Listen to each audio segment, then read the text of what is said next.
Okay, how about minor 1 to minor 5? I promise this will be the last one we do. What I'm trying to do is kind of get in your head how we can figure these out. So, minor 1, let's do good old A minor. Our chords are A minor, B diminished, C major, D minor, E minor, F major, G major, right? Now, assuming no modifications to that.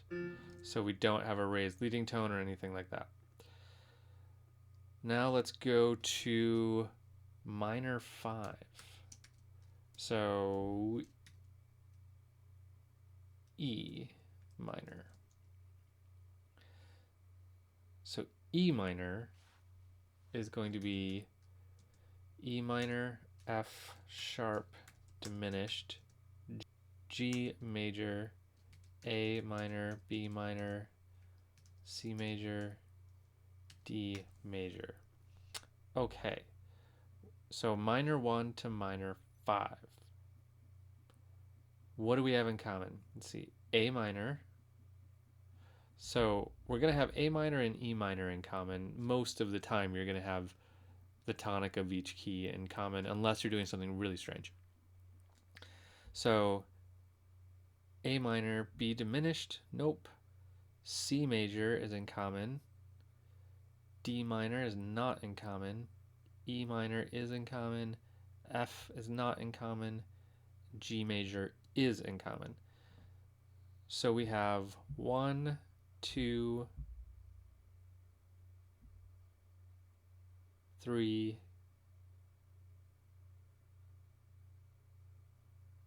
4 things in common. So let's just see what they are. Let's write these down a little bit differently here. So let's do this. So our possible pivots could be 1,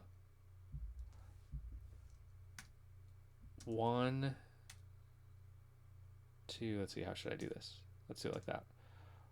No. I'm just going to use a hyphen. 1 and, so that's A minor and A minor. So in E, A minor is 4. So 1 and 4. Not B, C major, so 3 and 6. D minor is not in common. E minor is, so that would be 5 and 1. F major is not in common. G major is, so that would be 7 and 3. Okay, so here's our possible pivot chords. So what's going to be the best? Well, this one has some predominant function to it, but it also has the tonic, so it's not awesome, but it's not bad. 3 and 6. 6 has some predominant, but 3 doesn't give us very much ammo here. 5 to 1, kind of the same as the first one. Not a lot of predominant function, actually. And the tonic makes it a little hard. And 7 and 3. So in our 7 and 3, we have some dominant functionality here in the 7, although not really because it's minor. And then we have the 3, so that's not awesome either. So we have a whole bunch of bad choices. We don't have a great choice here. But given all of these choices, I'm going to eliminate. This one is probably the worst choice, I think, because there's no predominant function here. A little bit in the 1, but not a lot. I might go 1 and 4. I think you can make it work with 1 and 4. Or 3 and 6 would probably be my second choice. Third choice would be 7 and 3. This one is trickier because 7 is sort of a dominant function, Although without the leading tone, it's not so much.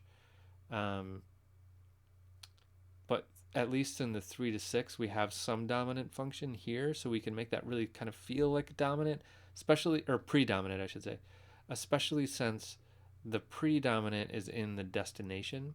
So when we get to this chord, we can make it feel like a predominant, we can do a cadence, and we can finish it out and establish the new key.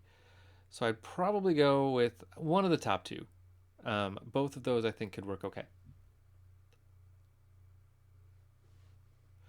Okay, so um, let's do one more thing on the pivots, and let's just talk about kind of generally speaking going from anywhere to anywhere.